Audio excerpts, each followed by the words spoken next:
একজন প্রবাসীর স্বপ্নভঙ্গ। প্রবাসী একসময় একজন উজ্জ্বল ছাত্র ছিল। ফুটবল, ক্রিকেট, বাস্কেটবল সহ বিভিন্ন খেলায় মাঠ দাপিয়ে বেড়াত। জীবন ছিল আনন্দে ভরা। ধীরে ধীরে কিন্তু ধীরে ধীরে বুঝতে পারল, শুধু স্বপ্ন দেখলে হবে না, জীবনে টিকে থাকতে হলে টাকা লাগবে।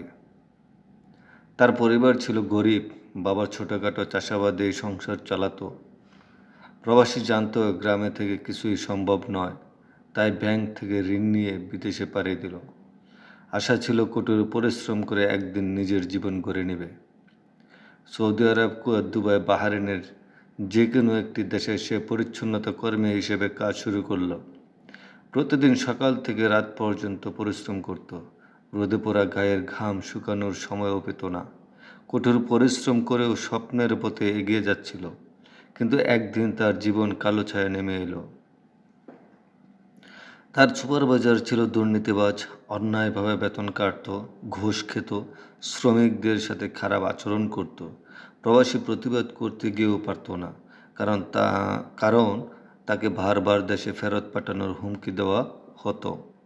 কষ্ট করে উপার্জিত অর্থ জমাতে পারেনি, আর স্বপ্নগুলো একে একে ভেঙে পড়তে লাগলো। বছরের পর বছর কেটে গেল, কিন্তু প্রবাসী কিছুই পেল না। না অর্থ, না সম্মান, না জীবনের স্থায়িত্ব। এক রাতে শহরের আলো আঁধারিতে বসে চুপচাপ আকাশের দিকে তাকিয়ে সে নিজেকেই বলল, আমি একদিন ছাত্র ছিলাম, খেলোয়াড় ছিলাম, স্বপ্ন দেখতাম, কিন্তু আজ আমি শুধুই এক পরিত্যক্ত শ্রমিক, ভিন দেশের মাটিতে হারিয়ে যাওয়া এক নামহীন মানুষ।